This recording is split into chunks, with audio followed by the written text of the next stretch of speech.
Hello, this is Taylor Ellwood with Magical Experiments podcast, and I'm really excited because I have my good friend Frater Barrabbas here today, and we're going to be talking about his book Elemental Powers for Witches, as well as some of his upcoming work. But we're going to also be just talking about magic in general, and I know that this will be an amazing discussion. Frater Barrabbas, please introduce yourself. Tell us where we can find you on the web.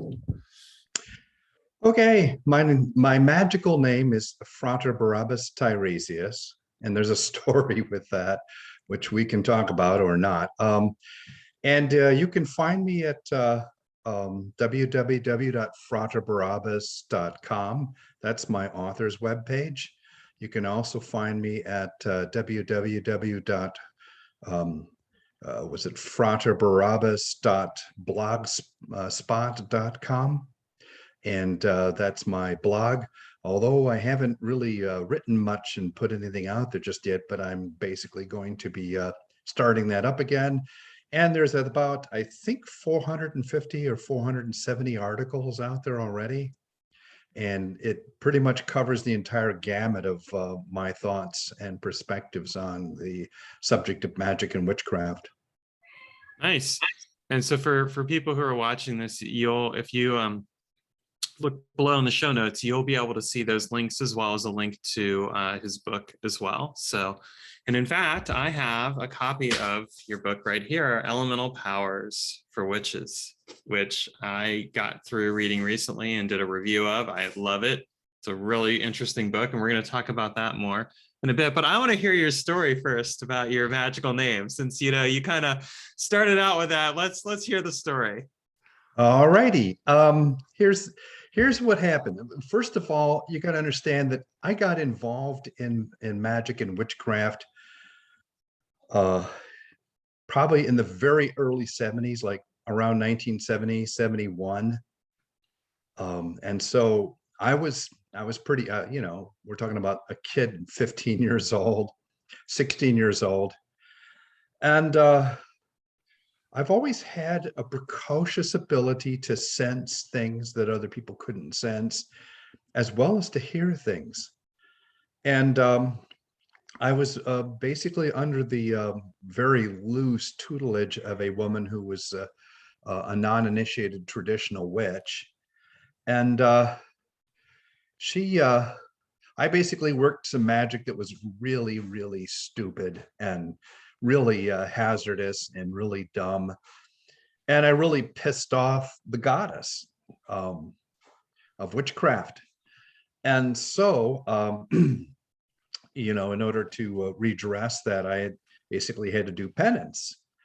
And so I did penance. And what happened is that I was really burgeoning in terms of my psychic abilities and all that. And she turned the switch off so that I couldn't sense anything anymore. It was just so I spent an entire week of being completely insensitive to whatever phenomena was going around me, which was frustrating and even a little terrifying. Plus a local psychic who was a fundamentalist Christian basically decided at that particular point in time to go after me. He basically felt threatened by me because I used to be a member of his group and then left.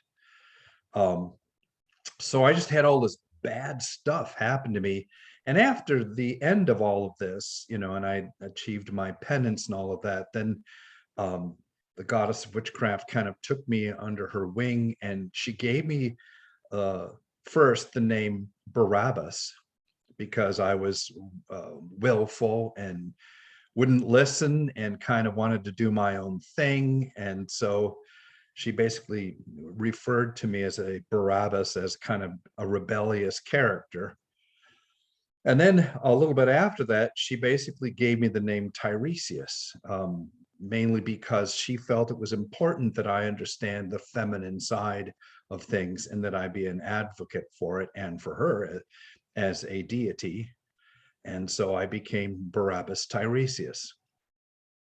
Oh, cool. And so this was the goddess Hecate then, when you're talking about the goddess of witchcraft, or? She had many different names, but yes, she would be the goddess of witchcraft.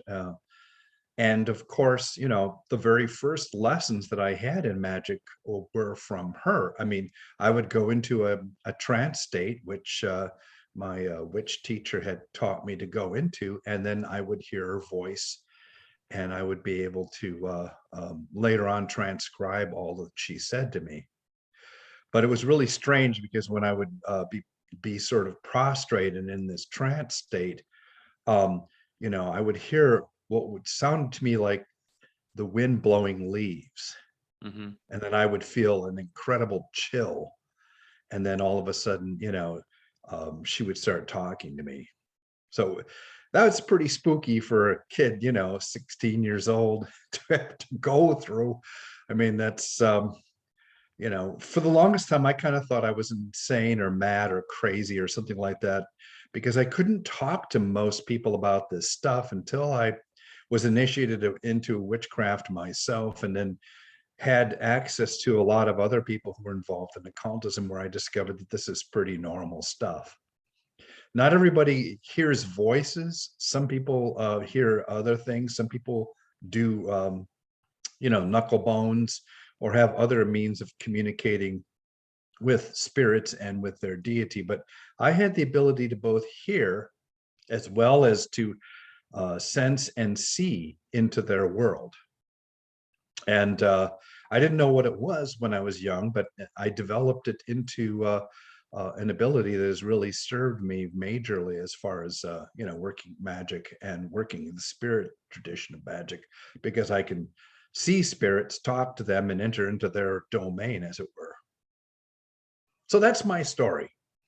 That's a good story. Kind of makes me think of some of my own early misadventures as well. I mean, when you're a teenager, you're young, dumb, and we'll let you finish off the rest of that thought in your minds. But like, seriously, people just do dumb stuff then because they're teenagers. They just don't think things out. They're willful and everything else. So it's just kind of a funny story, but it reminds me of some of my own misadventures as well. Yeah, there was a time I went into a vacant lot that had been used as a dumping ground for a nearby quarry. So there are all these mounds of strange dirt and rocks, and kids would go there for fossil hunting and all of that, because it was a limestone quarry. Well, I went there one time in the middle of the night and to invoke a goetic demon, because I had the lesser key of Solomon in my sweaty little hands. And I went there and did that, but I didn't create a triangle into which to constrain the spirit into. So the spirit just kind of walked around while I was in my magic circle, sort of terrified, waiting for the spell to finally dissipate. And when it did, and the demon went away, then I just packed up my stuff and got the heck out of there. It didn't stop me from working more magic, though. I mean, it just sort of, oh, this really works. Yeah, I really did some dumb stuff, though. Well, sometimes the best kind of learning is through experience, and you have to make the mistakes in order to Yes. figure out the right way to move forward with things. I mean, that's just a simple truth. And magicians don't talk about their epic failures. They only talk about their epic successes.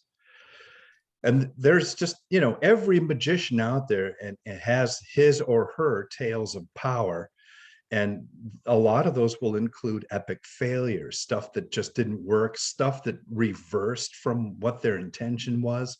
All of these things are really important lessons to be learned, and to assist you in refining what it is that you're doing. And if you don't talk about it, then it just sounds like, the erstwhile magician is sort of, hangs out with the gods and works miracles and all of that, and nothing bad ever happens to him, which we know is nonsense. Oh yeah.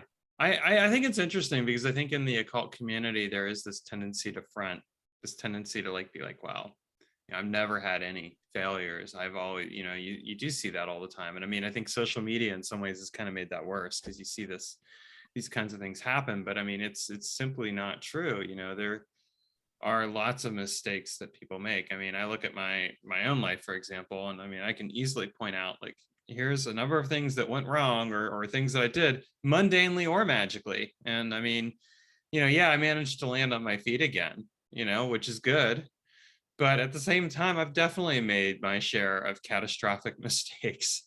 And I think it is something we need to talk about more, because when we don't talk about that kind of work, we miss out on something fundamental that we're sharing, that we can all learn from, which is like, what do you learn from your failures? Because your failures are often where the seeds of your success end up being sown. Yes. Yeah. If you, well, it's really funny is that the magic, what I would call the magical persona of the male magician, in Facebook and in social media, I think that they're less likely to admit things that don't work out or don't work right. The only people that I've had who admitted to me that not everything turned out the way they wanted to and all that tend to be women occultists. They tend to be, I don't know, a little bit more grounded and a little less into the ego fantasy of being the great magician. Um, and of course myself, but then again, my second name is Tiresias, and so I have been blessed and cursed with having to see the feminine side of things. Yeah, I mean, I would say it's interesting you bring that up, because most of the interviews I've done recently on here have been with female occultists, which, has been a very purposeful choice. And it's actually been very interesting and insightful to have those interviews and to have some of the conversations and to just see where things have come out. And like you, I mean, I would say that for the most part, I've not found that most male magicians will admit their failures. I'm one of the rare exceptions as well. I mean, my most recent book, Inner Alchemy of Wondering, I basically talked very, very transparently about a number of failures I had over the last 4 or 5 years of my life, and how things just, went wrong, and like where I mess things up. But I don't think most people talk about that kind of stuff, because or certainly men don't, because there is that whole ego thing, and there's this kind of sense of, well, I have to puff myself up and show that I'm the alpha male, or whatever the silliness is that people put out there these days. And it's like, I think it actually takes a level of confidence and self-assurance to be able to admit to your failures and be able to speak candidly about them, because it actually shows you're secure in yourself enough to accept those failures and learn from them. Also, it tends to be easier when you get older, when you get to be around my age. In just a few years, I'll be 70 years old. Oh, wow. I've been kicking around the occult communities for a really long time. But it's when you become older, you think a lot about the past, and you think about things that you've done, and you think about the what have, could have sort of scenarios that bounce around your head, and sometimes you feel like, I really wish I wouldn't have done that, or I really wish I would have treated this person differently. And I really wish that I would have understood what the powers and the magic was, and the spirits were telling me. I mean, you write this stuff down, and then decades later you read it again, and you're like, and it's just the whole thing, I guess, about being mortal. And when you're older, you're aware of that mortality, and when you're young, you're immortal. And nothing can stop you, nothing can go wrong. Well, it's interesting you mentioned that, because I'm actually reading 2 books right now, and I'm going to mention these books because I would recommend them to anyone who's listening to this conversation. One's called The Power of Regret by Daniel Pink, and it really explores how regret actually can be something that can be a really good thing for causing change in our lives, and helping us to like use regret in a proactive way, so that we don't make the same mistakes again and again and again. And then the other one I'm reading is called Mistakes Were Made, But Not by Me, which explores how people justify the mistakes they make. And and basically how they rationalize them. And I'll tell you, reading that book right now, I'm like, man, I like feel so pinned to the wall on a couple of cases. So I'm looking at, like, yeah, I justified this, this, and this in order to do this. And it's like, I don't like myself right now. And I'm like, okay, well, that's a good thing, because at least you're seeing this behavior for what it is and you're not justifying it anymore. Well, it is what it is. You are who you are. When you get to be my age, it's like I can't change what I did in the past, No, you but can't. I can learn from it, and you know, and I can pass on this knowledge to others, which is why I'm so focused these days on the magic of writing and publishing books than I am actually on working magic. I mean, there was decades where I worked magic a real lot. I mean, I thousands and thousands of hours of working magic. And when you work magic that long and that hard, what happens is that the magic really transfers itself into your mind, into your perceptions, into your very fabric of your being, and you become an aspect or attribute of magic itself. And so therefore, thinking about things, focusing your mind on things and all that can open up magical possibilities without even waving a wand or flicking a dagger. I mean, or drinking from a chalice of consecrated wine. I mean, it's just, it becomes ingrained into your life process. And in many ways, this is what ultimately we want to do as magical practitioners, is that we want to basically make the magic part of our conscious being. Yeah, we want to make it part of our identity. I agree with that. I mean, I've kind of had a similar experience where, I mean, I've done so much work that I've been able to write a fair amount of books over the last few years. And I'm still doing a lot of magical work. I mean, I'm in my mid 40s, so I've got, a lot that I'm working on right now. But at the same time, a lot of this stuff has really just kind of come out, and it's just been, I've been told very clearly by the spirits that I work with, it's time for you to write these things. It's time for you to share this stuff. Speaking of writing, let's talk about your book, Elemental Powers for Witches. And one of the reasons I find it interesting is that, I was reading this book as I was wrapping up my own book on elemental magic, which is going to be coming out in May, called Walking with Elemental Spirits. So I'll be sending you a copy when I get it done. But I read your book and I thought it was really interesting. And there were a couple of things I thought that were really interesting about it. One was that you took a different approach to elemental magic than all the other books I read. And I read a lot of books because, as you know, Really? me, I do a lot of research. Most of my books are very well cited, because I like to do the research, and Walking with Elemental Spirits is no different. And what I found interesting with yours is that you were working with the classic system of elemental magic, the 5 elements, but you focused on something that I didn't see the other authors really focus on, where you were talking about not just like working with the element of fire, but working with water of fire, or air of fire, or earth of fire. And so, why do you think people gloss over that? Because in your book was really the only book that I saw that really went into depth and explored, like, hey, there's these other different types of elementals within this classic system that you can work with. I don't know why that is. It's something that I had been working with since, I don't know, since I was since the early 80s, maybe actually probably the late 70s. Because basically I just, it is something that you will find in the Irinakian system of magic. Both the concept of elementals and elemental magic, and also the Golden Dawn works with the elements, but not necessarily the elementals. But the Irinakian system of magic does work with that. After all, they've got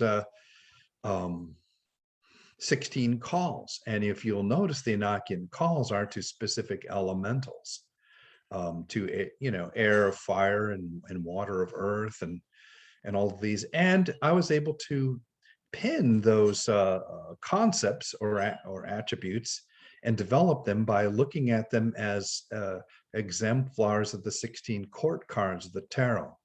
Because I've always been really big on the tarot, and felt that the tarot really was a powerful magical grimoire. And in fact, there's a chapter in the book where I talk about, hey, if you've got a deck of cards in your hand, tarot cards, you've got a grimoire in your hands, and that basically has all the correspondences and symbology that you need to work magic. It's right there, in those 78 cards. So, and to me, it's almost mathematical. 4 times 4 is 16. So you start out with just 4, then 4 times 4 is 16. Then you've got 4 times 10. If you look at the 10, attributes of the Kabbalah, the 10 Sephirah, although I prefer to go and look at the Pythagorean aspect of that, the numbers 1 through 10. And also to see how that fits into different modes of psychology.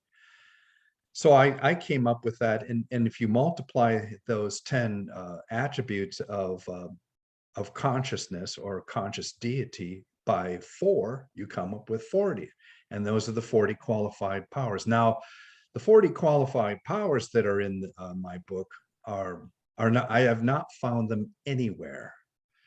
And if you can imagine, there's 2 aspects to the cards in the tarot, ace through 10 of the 4 suits. Basically, those 40 cards have an energy basis to them, which is what the 40 qualified powers represents. But they also have a planetary magical significance as well. And that is, there's a ruling planet for every single one of those pip cards. And then in addition to that, there's an element. And if you take a planet and an element and you match them together, you come up with the 28 talismanic elementals, which is what my forthcoming book will be focusing on. And that combination of planet and element is what is used to make a talisman. And to me, the most powerful form of magic that we can ever work is talismanic magic. And you may be asking, well, why is that? And that's because a lot of the magic that we who are magical practitioners do is basically because of a need or a certain focus or something that we want to have happen or something that we want to learn. So that kind of tends to be, our focus. However, a talisman, so we work a spell and to affect that one particular area. And of course, that means that what we're working is rather finite. But a talisman is a spell that once the talismanic artifact has been charged and activated, it works 24 hours a day, 7 days a week, perpetually, forever. As long as you have your conscious awareness of that talisman that is somewhere in your field, somewhere in your environment, in other words, then it is active. And if you, let's say you want to better yourself in terms of your career, or you want, business opportunities or whatever, there's a number of different talismanic elementals that you can choose for that. You imbue that and charge that and activate it through a metallic talisman. You keep that, you can keep it on your person, you can keep it in your environment, in your magic temple or just about anywhere. And let's say you make that so that it will help you get business opportunities. And that talisman is going to be working for that particular objective perpetually all the time. And it will resonate and become more intense based upon the auspices in which you generated, the planetary hour, the planetary day, and any specific transits that you used in order to make that, effective.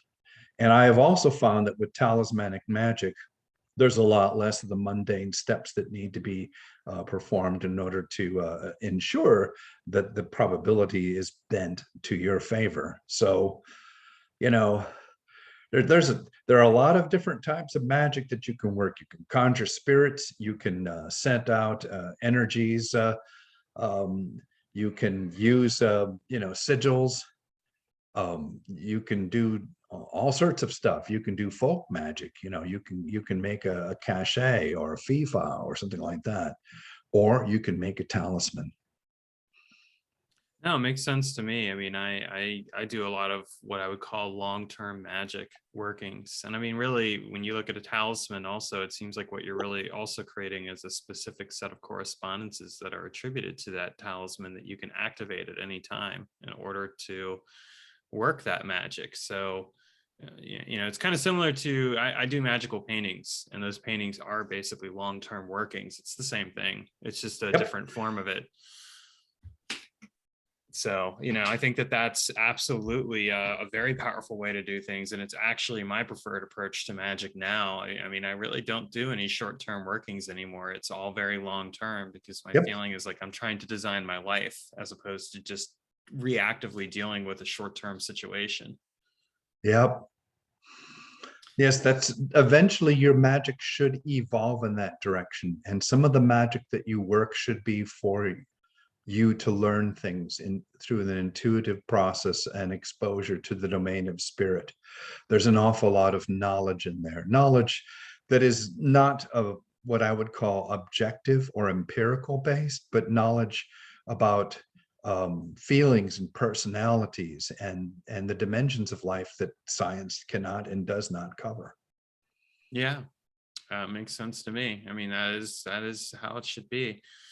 When I was reading through your book, one of the things that I found interesting, speaking of the spirits that you were working with, were and I'm guessing these are Irinakian angels, the angels that were associated with like let's see here.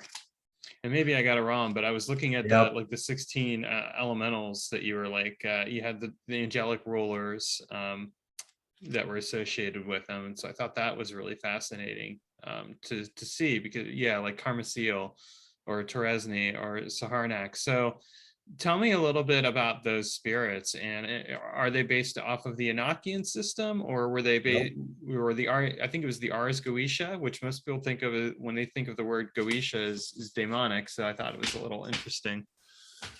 It's the Theurgia Goetia. The Theurgia, okay. Right, and very few people have actually done any work with those entities. I have. In the magical order that I founded many, many years ago, when we worked with elemental magic, the elementals, the names we gave them were the god name pairs associated with the elementals. So that's the names that we call them. And I felt basically that if I was going to write a book for witches, I couldn't really do that. I felt that, well, if you're going to write something about Enochian magic, then it should be about Enochian magic. And if you're going to write something that witches can work as magic, they may not be that interested or disposed towards the Enochian system magic. So I had to find an alternative system. And the Theurgia Goetia has a really good set of spirits. It's got 4 emperors. Mm-hmm. Sort of like we would call the element kings.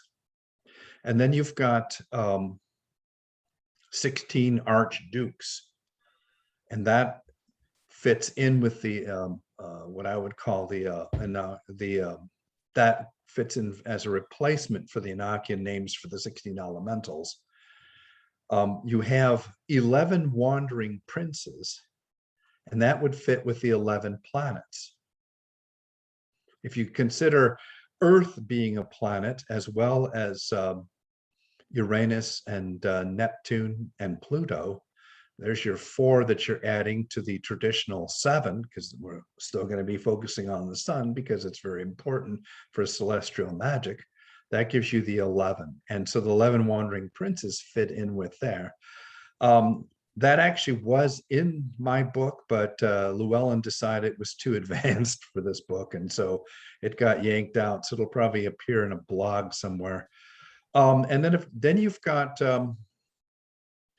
48 lesser dukes. And that 48 number is significant because it's 12 times 4. So it's the 12 signs of the zodiac split into 4 different segments. So for instance, Aries would have a fiery aspect of Aries, a watery aspect, an airy aspect, and an earthy aspect to it. So you'd be breaking that up into those 4 segments, and you end up then with what I call septons, as opposed to the decans. Decans would represent 10 degrees of the zodiac. Dividing a sign into 4 segments, they're about 7.5 degrees each.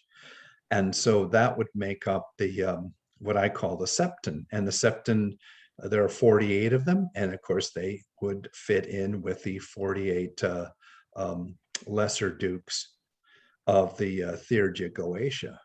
So I basically now have a system of magic that makes use of all of these entities from the Theurgia Goetia, and except for the wandering princes. But that, I have a system for that. It just didn't get past the chopping block of Llewellyn.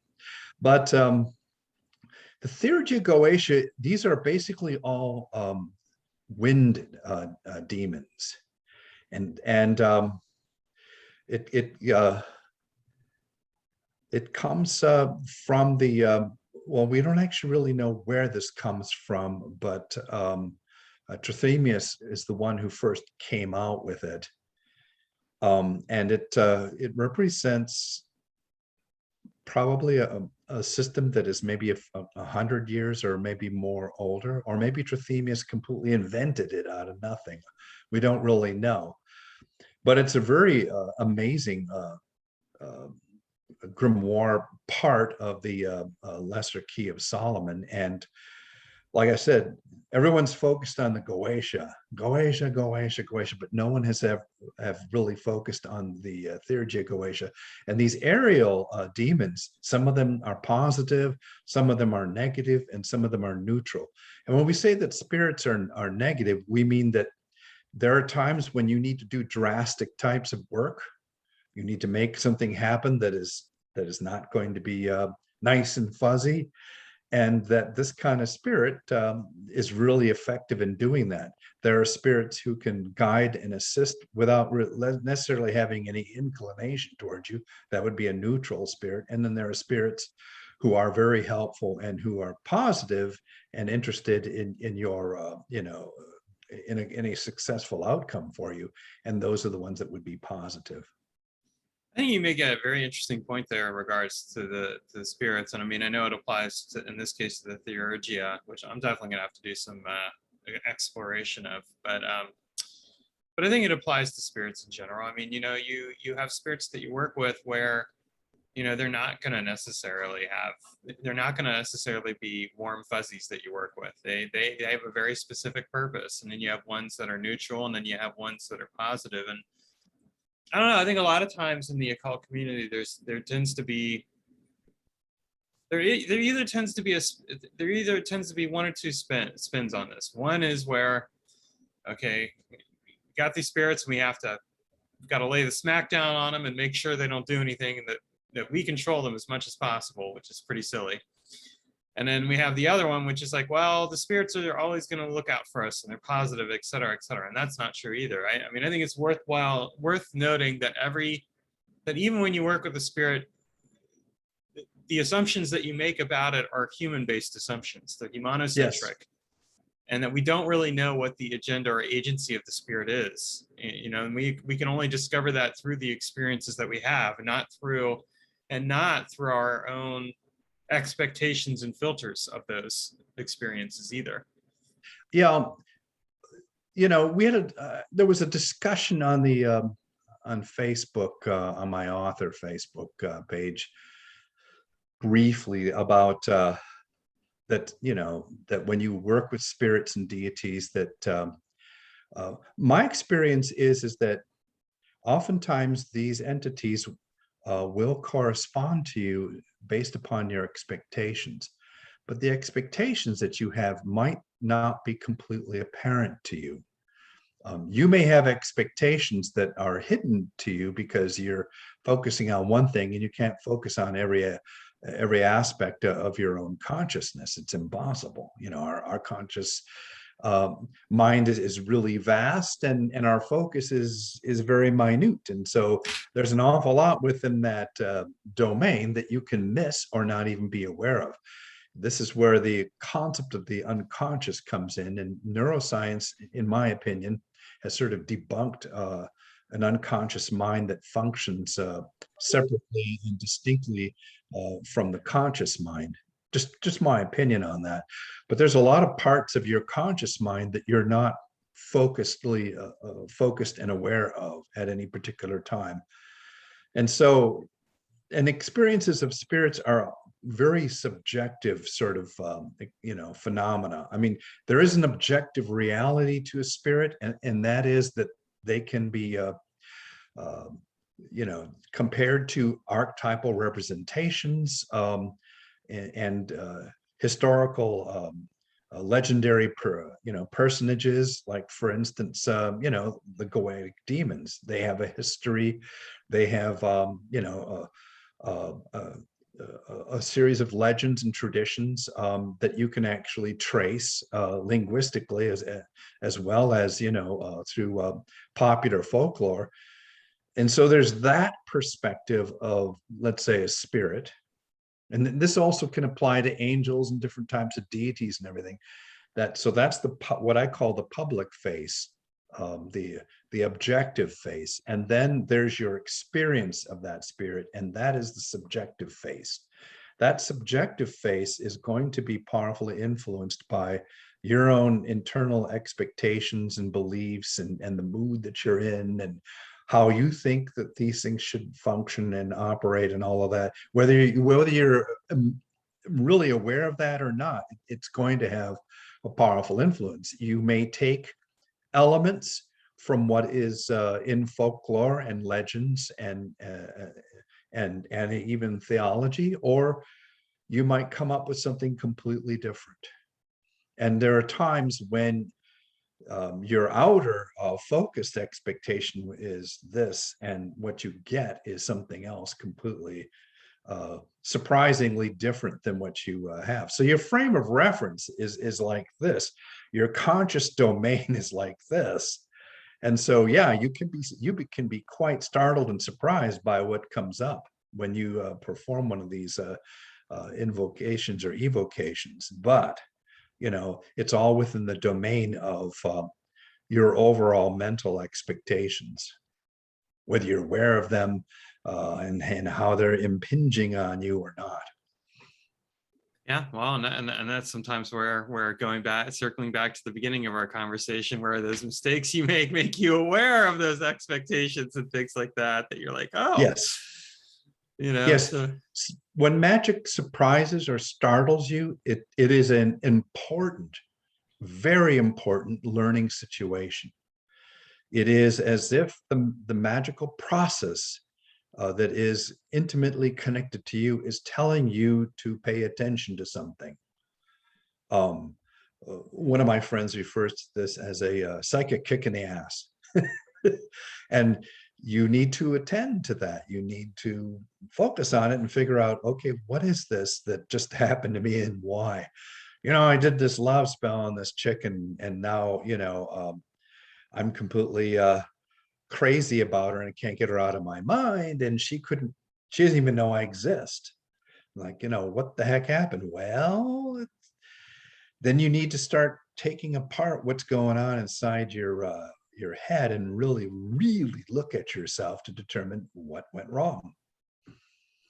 I bring that up because that's something that happened to me when I was a young man. When I was in my teens, I put a love spell on some chick that I wanted, and it boomeranged really profoundly.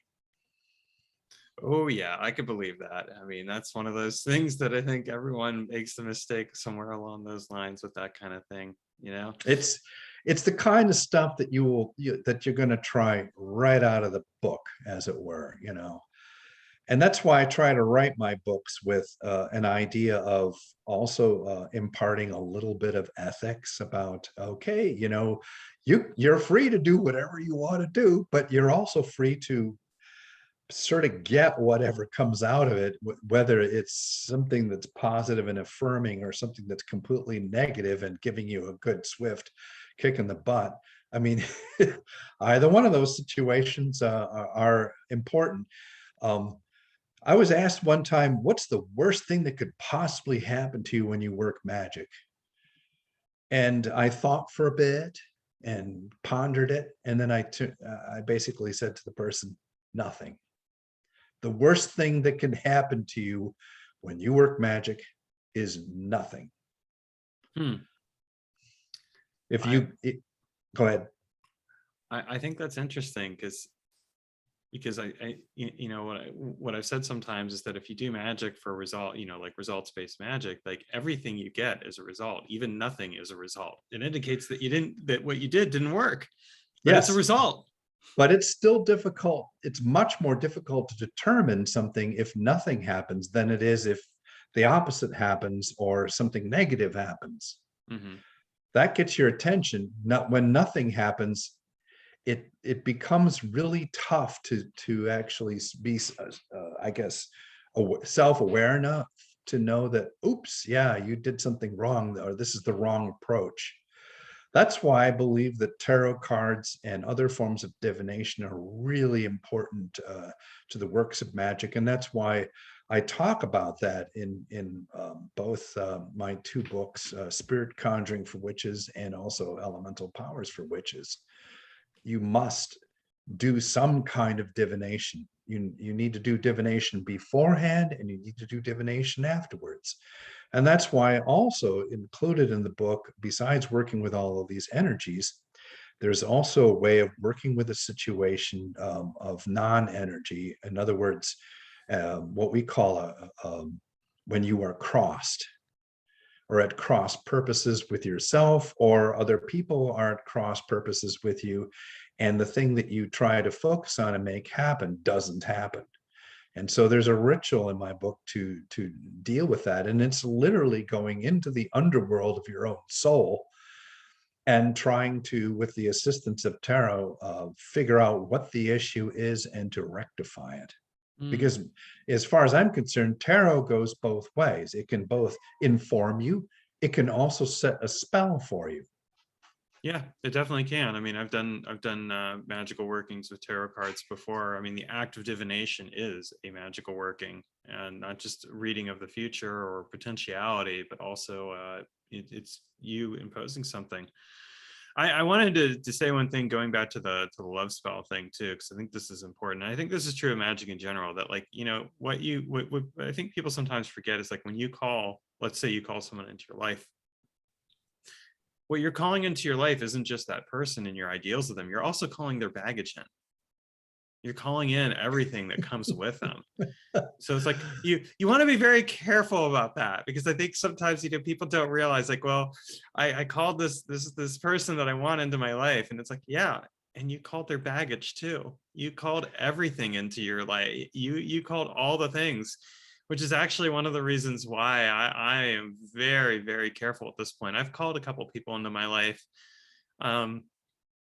And I think, you know, after I came away with the realization, I was like, you know, I don't ever want to do that again. Like, if somebody comes into my life, I just want to meet them and experience them without having to call them into my life. And it's like, you know, it's and that's how I've basically conducted myself, you know, for a long time now, because of those experiences that I had, because it was enough. It was a profound thing for me to, like, realize. And it's like, you know, I didn't just bring this person in my life. I brought their baggage too. And I didn't necessarily want to deal with that baggage. Well, but also that baggage may actually reflect baggage within your own self, within your own process. Truth. I mean, how often do we project upon the other person that we're with the issues that we're dealing with ourselves? one of the problems that I had of being a magical practitioner, and this being a known thing because I wasn't silent or quiet about it. I told people I work magic. Is that when I when I would engage with people, they had, because I told them I worked magic, they had just an incredible set of bizarre expectations about me, about what I could do for them, and just all of this stuff, and it's just, you know, eh, it's just really like you said, they're bringing all their baggage into you, but what I found was an important concept. If you wanted to have a relationship with somebody, the most important thing that you could do is have a relationship with them. Magic then is ancillary to the relationship. I mean, it's good if there's things that you can do together, and you have the same sort of mindset and ultimate goals and all of that. I mean, my wife Joni has been extremely supportive of me in my magical interests, and I've been supportive of her in terms of her spiritual pursuits as well. But um, having a relationship with the front of I am a magician and all of that can create a relationship that is so distorted and skewed that it's almost psychotic. And I've had a few of those relationships. For a while, because I put my magic out front like that, I actually had relationships with people who were probably should have been either institutionalized or under health, some kind of behavioral health care, because and of course their way of amplifying me had an awful lot to do more with what was going on inside their heads, and had nothing to do with who I really was, nor was I really appreciated for the person I was. So when they found out that no, I couldn't make all these things happen for them and all of that, then the letdown and the acrimony that you receive afterwards, like, well, you're a fraud, you can't do this, and yada yada yada, and it's so from the love of and adoration, it goes to being despised and hated. uh I've had some of those situations happen, and so I learned that relationships are based on relationship fundamentals, and not upon your involvement in magic and the occult. You can share that, but it shouldn't be primary. And so that's the mistake that a lot of us magical practitioners make, is we make that magic um, too much of our expectations in having a relationship, where we should be just looking for a relationship with somebody who appreciates who we are, all the good points and all of the failings, and all of the fallibilities as well. That's some really good wisdom right there. And I think sometimes we don't. I mean, I certainly haven't sometimes, and other times I've taken for granted that very thing. So, and again, all I can do is learn from that and move forward. So I think that's just as you have yourself. And I think, anyone watching this, I hope that you take that to heart as well, because that right there, I think that's actually the biggest bit of wisdom, what you just shared in this entire thing. Not that you haven't shared some amazing stuff, but that right there is huge. That is something I have shared with you and with our audience, is something that I learned through a tremendous amount of pain and um, ordeals, difficulties, and the fact that I didn't get married until my late 50s.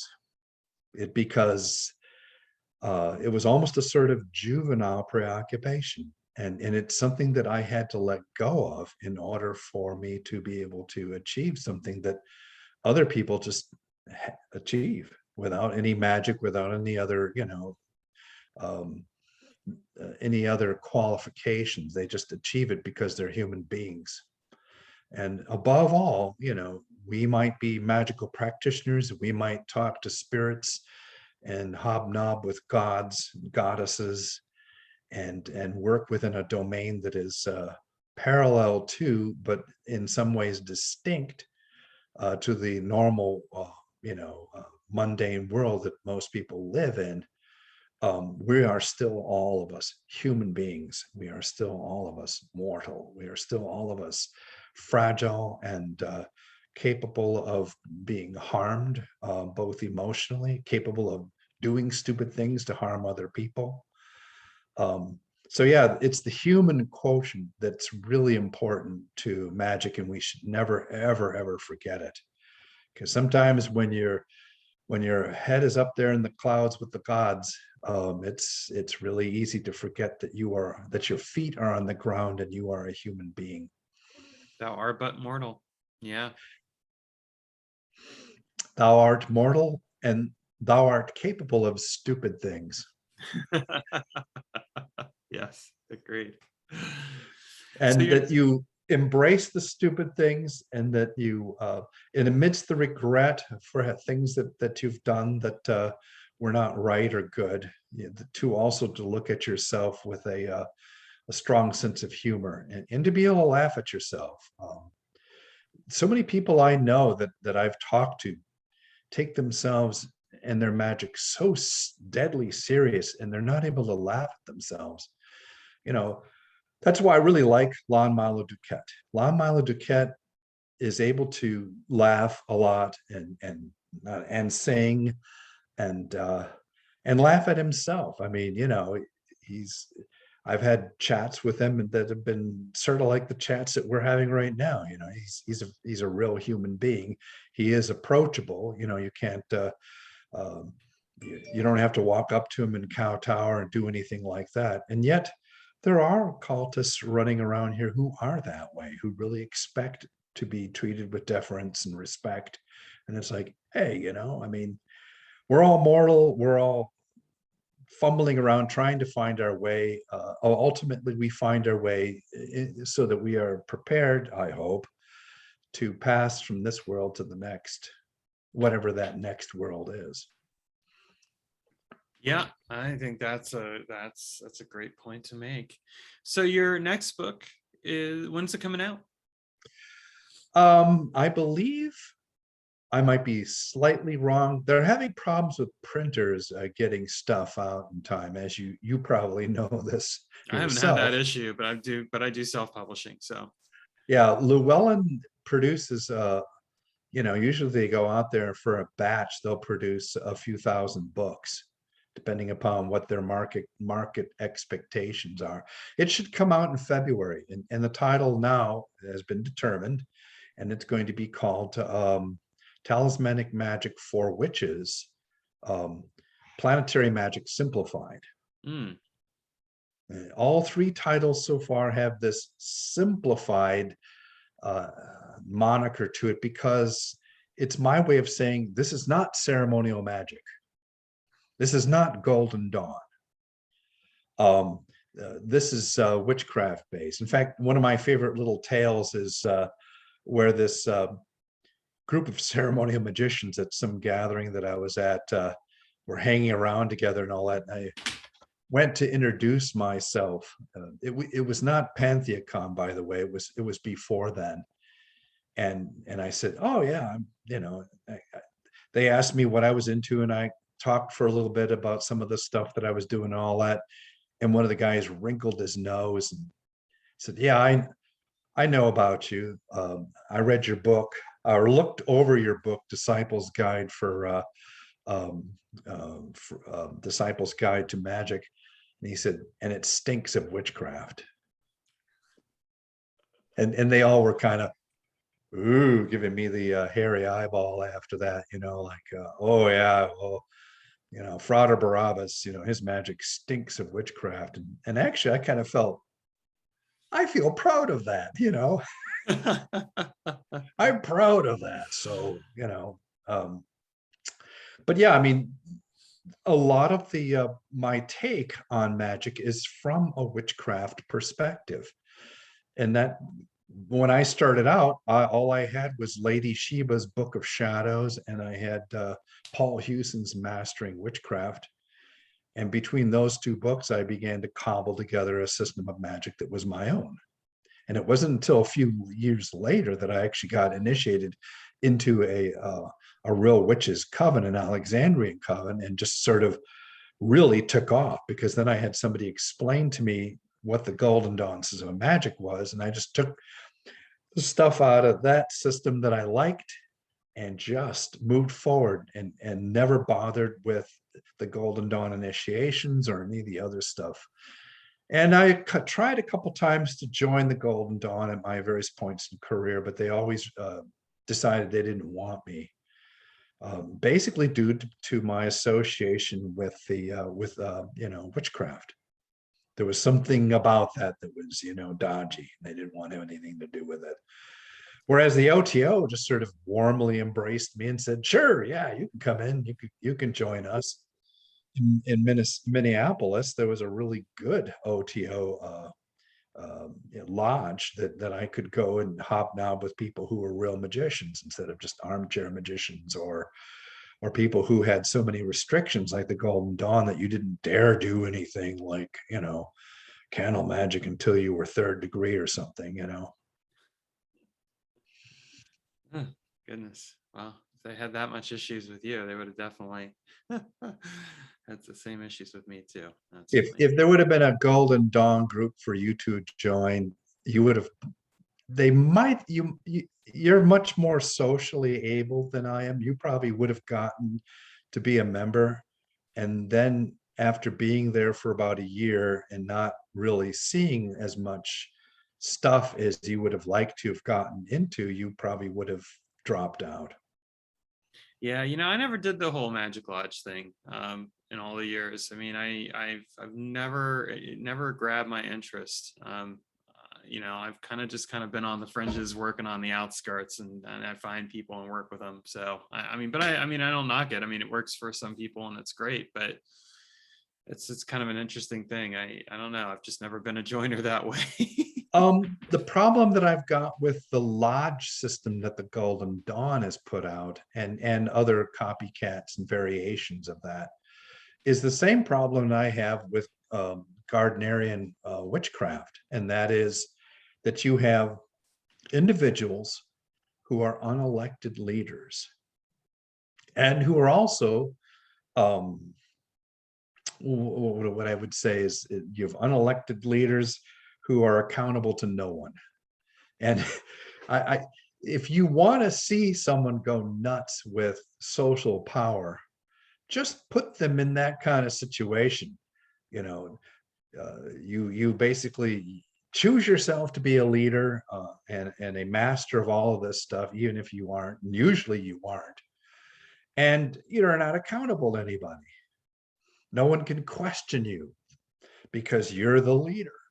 And the high priestess and high priest of a witch coven, the lodge chief is the same way. Even in an OTO lodge, you have a body master who's chosen by the EC, the Electoral College of the OTO. But the members of that body don't get to have any real say in who actually gets to be the body master. Mm. And it's really funny because if you look at the original Blue Lodge of Masonry, the master of the lodge was only there for a year. These are all voluntary and or elected leadership roles. You have responsibilities in taking on these roles. You do not have any authority because the body in and of itself makes the decisions as far as what it is that they're going to do with the monies that they collect and with rituals. They have certain obligations as an organization, usually to a larger grand chapter or something like that. But here's the thing. It's a democratic type organization. Leaders are elected to their positions, and they only serve there for a year, and then the next year or term, as it were, they elect another group of people. And some of these positions also rotate. So if you get elected to a specific position and all that, then the next year you rotate up to the next one, unless you don't want it. So I mean, it's that to me is the kind of organization that is egalitarian and equitable. And I think that is the key. If you get a bunch of magicians together, through a consensus, you can decide what that group does. And group magic is really, really powerful. I've had some incredible experiences in group magic. So getting together with a group of people to work magic is great. But if you want to have an equitable group, then it should be fully democratic. It should be based on consensus. And if there are positions of responsibility, they should be rotated. Makes sense to me. Yeah. So why don't you share one last time where people can find you online, and one final bit of wisdom for us? Well, you can find me on Facebook. I think that Frater Barrabbas is my Facebook author's account. And you can also find me on www.fraterbarabbas.com. That's my author's webpage, recently redone. And then you can also find me at Frater Barrabbas blogspot.com. And that's where I have hundreds of different articles, some of them quite long, for you to look at and engage with. As far as words of wisdom and all that, I would just like to basically say that, Taylor, if it were not for you, there would not be any books out there authored by Frater Barrabbas. Because you took a chance with me years ago and decided to go ahead and publish me, Llewellyn would not have touched me. They wouldn't have been interested because I was too new and nobody knew who that guy was. Plus, I had been sort of a hothouse plant for a number of years and did not really know what was actually going out there. And some of your comments to me made me aware of the fact that some of my assumptions I was making as to what was going on in the community were absolutely wrong. So my word of wisdom is, no matter how much you know, or how much you think you know, or how powerful you think you are, or how active you are engaged, you will always find a person somewhere who will be of tremendous help to you if you are open-minded, and if you can set aside your ego and actually listen to them. And I'm really grateful that I listened to you, Taylor, and that I took the advice that you gave me, and I went with it, and that you helped me evolve as an author, and I will always forever be grateful for that. Thank you. That is so kind of you to say. Thank you. All right. Well, this has been wonderful. I'm teary-eyed now. Oh, that was such a nice compliment. Thank you. Thank you for coming on the show. We'll definitely have you on again in the future. And as always, it's such a pleasure to talk with you. I'll make sure that you get the next book, Talismanic Magic. You might find some things in it that are quite interesting. I always find your work interesting. So, I mean, I found the new book that you gave me very interesting. And as I said, it helped me with writing my own book, which you'll be getting a copy of. So, yeah. I'll make sure I write a review of it. Well, thank you. All right, folks, I hope you enjoyed the show, and feel free to leave a comment, like it, and all that, and ask questions, because if